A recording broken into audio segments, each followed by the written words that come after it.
नमस्कार, मैं लक्ष्मी। आप देख रहे हैं राष्ट्रीय समर्पण टाइम्स न्यूज चैनल। राष्ट्रीय समर्पण टाइम्स न्यूज चैनल में आपका बहुत स्वागत है। बात कर लेते हैं खबरों की।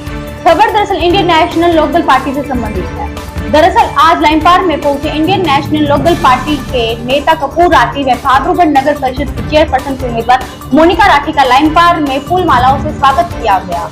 वहीं इस अवसर पर कपूर राठी ने भ्रष्टाचार के मुद्दे पर कांग्रेस व बीजेपी पर जमकर हमला बोला।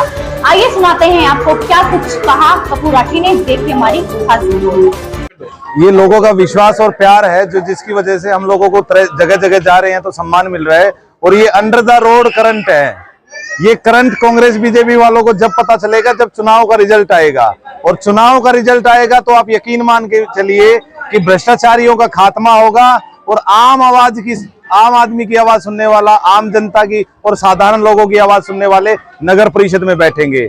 हमारा मकसद है उन लोगों के लिए काम करने का जो पूरी सभा में सबसे पीछे बैठते हैं। सबसे पीछे बैठने वाले लोगों को सुविधाएं मिलनी चाहिए। हमारा मकसद है उन लोगों के लिए काम करने का। हमारा मकसद है नगर परिषद को आम आदमी के द्वार पे पहुंचाने का। हमारा मकसद है एक गरीब आदमी के लिए काम करने का। हमारा मकसद है नगर परिषद को टैक्स देने वाले लोगों के लिए काम करने का। और उस कड़ी में हम लगे हुए हैं। हम लगातार पिछले 6 साल से संघर्ष कर रहे हैं। कहां गए वो कांग्रेस और बीजेपी के लोग?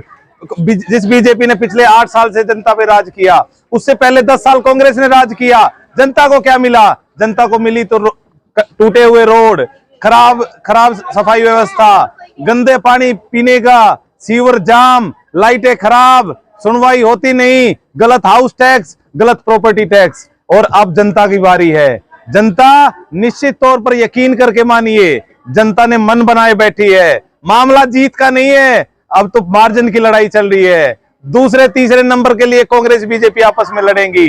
कोई 500 वोटों से लड़ेगा, कोई 1000 वोटों से लड़ेगा। मैं यकीन मानना, मैं आपको विश्वास दिलाता हूं, मोनिका राठी शहर में बहुत एक तरफे मार्जिन से जीत रही है। हालात ये है कई वार्डों में कांग्रेस बीजेपी की जमानत नहीं बच रही। और ये वो दिन दूर नहीं जब 21-22 को रिजल्ट आएगा और कांग्रेस बीजेपी के माथा पीटेंगे, क्योंकि उन लोगों ने जनता के साथ अन्याय किया है और जनता उनको माफ नहीं करने वाली। पिछले 18 साल का हिसाब लेगी। पिछले 18 साल का हिसाब एक वोट की चोट से होगा और वो दिन दूर नहीं 19 तारीख को जब चश्मे के निशान का बटन दबेगा और मोनिका राठी जीतेगी। ऐसी बात नहीं है अकेली मोनिका जीतेगी।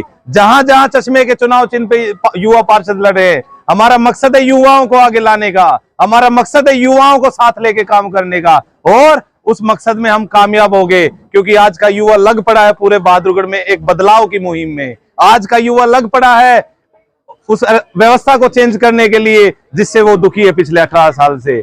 आपका बहुत बहुत धन्यवाद। जय हिंद। सर, जैसे कि भारतीय जनता पार्टी को एक बड़ा झटका इनेलो ने दिया है, और जो पूर्वांचल प्रकोष्ठ के जो प्रचार के जो अध्यक्ष थे, जो प्रदीप सिन्हा जी, उन्होंने भारतीय जनता पार्टी छोड़कर आपका दामन थामा। सर, ऐसा क्यों हुआ? सर प्रदीप जी, यकीन करके मानिए, ऐसे बहुत से झटके कांग्रेस बीजेपी को लगेंगे। चुनाव तक तो ये पागल हो जाएंगे कि हुआ क्या, क्योंकि इन्होंने जो बेकायदगी लोगों के साथ की वो अब इनके सामने आएंगी। ये मौका 5 साल में जनता के पास आया है और जनता इसको चूकेगी नहीं। एक एक निशान, एक एक बटन चश्मे का दबेगा तभी मोनिका जीतेगी। एक एक निशान चश्मे का दबेगा तभी भ्रष्टाचारी हारेंगे। सर, क्या लगता है कि जैसे कांग्रेस पार्टी ने अपना सिंबल यूज नहीं किया, क्योंकि पिछले समय में जो कांग्रेस ने जो भ्रष्टाचार किया उसकी वजह से भी शायद उन्होंने अपना सिंबल छुपाया। मैं आपको बताना चाहता हूं, अगर कांग्रेस में दम होता वो अपने चुनाव चिन्ह पे चुनाव लड़ते। कांग्रेस तो इस मैदान से ही भाग गई और जिस आदमी को टिकट दिया उसको उसके हाल पे छोड़ दिया।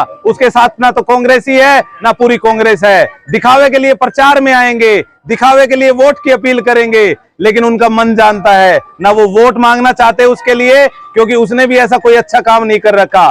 पिछले पूरे 6 साल के भ्रष्टाचार के दौरान वो आदमी एक बार भी शीला के खिलाफ नहीं बोला, एक बार भी कांग्रेस के खिलाफ नहीं बोला। अगर भ्रष्टाचार हो रहा था और वो ईमानदार था तो उसको बोलना चाहिए था। अगर भ्रष्टाचार हो रहा था और वो चुप था तो हम बेईमान की श्रेणी में उसको रखते हैं। उसने अच्छा काम नहीं किया, ये लोग जानते हैं। वो सब मिले हुए हैं, हम जनता के साथ मिले हुए हैं। वो भ्रष्टाचार के लिए काम करेंगे, हम जनता के लिए काम करेंगे, और इस चुनाव में जनता जीतेगी और भ्रष्टाचार हारेगा। सर, मेरा आखिरी सवाल है, हम जब कैंपेन कर रहे थे, जो सर्वे कर रहे थे, उस समय एक कांग्रेसी नेता हमें मिला, नाम नहीं बताना चाहूंगा, वो भी कह रहा था कि इंडियन नेशनल लोकदल की हवा है। तो सर ये क्या इस तरह का? मैं स्पष्ट बताना चाहता हूँ, ना इंडियन नेशनल लोकदल ना मोनिका राठी। लोग तंग है इन लोगों के भ्रष्टाचार से, और उस भ्रष्टाचार के खिलाफ में अगर कोई आवाज उठी तो वो केवल मोनिका राठी थी। पिछले 6 साल में लोगों ने देखा केवल एक आवाज बहादुरगढ़ में उठ रही थी,